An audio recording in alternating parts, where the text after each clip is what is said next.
जी हाँ स्टूडेंट्स, तो इस वीडियो में हम लोग बात करने वाले हैं मेटल्स के बारे में। जी हाँ, मेटल्स एंड उनके कुछ फिजिकल प्रॉपर्टीज के बारे में इस वीडियो में हम लोग बात करने वाले हैं। तो जी हाँ स्टूडेंट्स, तो आप देख रहे हैं अपना यूट्यूब चैनल देवाशीष ट्यूटोरियल। यदि आप इस चैनल पर नए हैं तो इस चैनल को सब्सक्राइब जरूर कर लीजिएगा, ताकि जो भी नया वीडियो बनेगा उसका नोटिफिकेशन आपको जल्दी से जल्दी मिल सके। साथ ही साथ आप बेल आइकन को दबाने ना भूलें। जी हाँ, तो देखिए मेटल्स होता क्या है। मेटल्स वैसे एलिमेंट होते हैं जो पॉजिटिव आयंस बनाते हैं। तो पॉजिटिव आयंस बनाएंगे ये इलेक्ट्रॉन्स को लूज करके। जी हाँ, मेटल्स जितने भी ज़्यादा सारे मेटल्स हैं वो इलेक्ट्रॉन्स को लूज करते हैं और पॉजिटिव आयंस बनाते हैं। इसीलिए मेटल्स को इलेक्ट्रोपॉजिटिव एलिमेंट्स भी कहते हैं। जी हाँ, कुछ एग्जांपल्स चलिए देख लेते हैं, जैसे कि आयरन हो गया, एल्युमिनियम हो गया, सिल्वर, कॉपर, ये सब कुछ एग्जांपल्स हैं मेटल्स की। जी हाँ, अब हम लोग चलिए आते हैं, देखते हैं फिजिकल प्रॉपर्टीज ऑफ मेटल्स।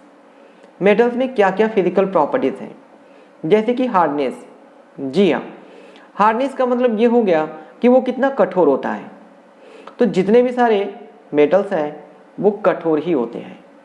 कुछ एक्सेप्शनल केस देख लेंगे, तो जैसे कि सोडियम, पोटेशियम, लिथियम, ये बहुत सॉफ्ट होते हैं, इसे चाकू से भी आसानी से काटा जा सकता है। जी हाँ, अब स्ट्रेंथ मीन्स ताकत।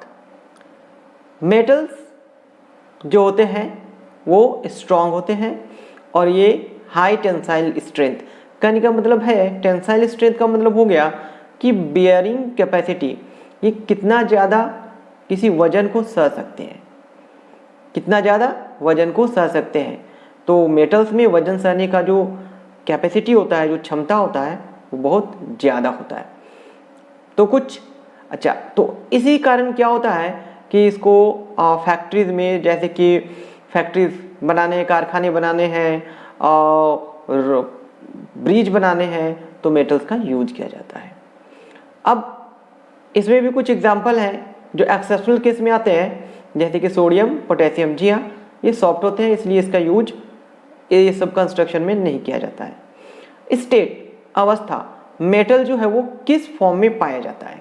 तो जनरली मेटल्स जो है रूम टेम्परेचर पर वो सॉलिड ही होते हैं।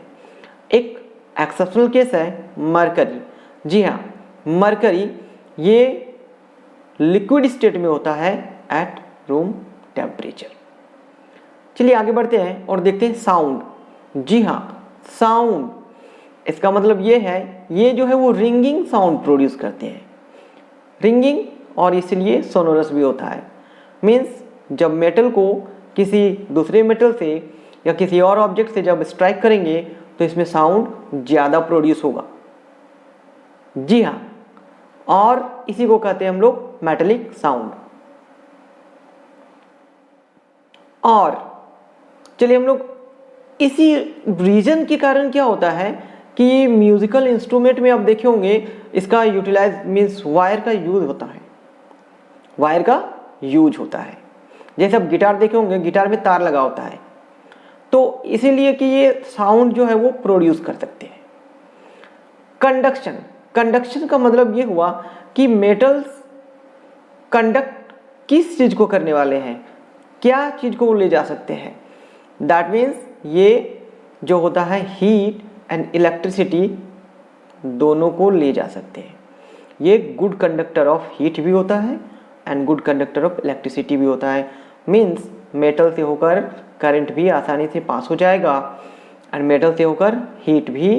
तो आप देखे होंगे कि मेटल का जो बर्तन होता है वो बहुत जल्दी गर्म हो जाता है। That means good conductor of heat हो गया। चलिए आगे बढ़ते हैं। ये मैलिएबिलिटी, जी हाँ, मैलिएबिलिटी क्या होता है। मेटल्स आर मैलिएबल, कहने का मतलब ये हुआ कि जब मेटल्स को बीट करेंगे तो उसको बीट करके उसको थीन शीट में कन्वर्ट किया जा सकता है। जी हाँ, थीन शीट में कन्वर्ट किया जाता है। ये इतने थीन होते हैं कि आप देखे होंगे कि एल्युमिनियम फॉयल मीन्स एल्युमिनियम को पीट कर इतना पतला किया जा सकता है कि वो पेपर से भी पतला हो सकता है।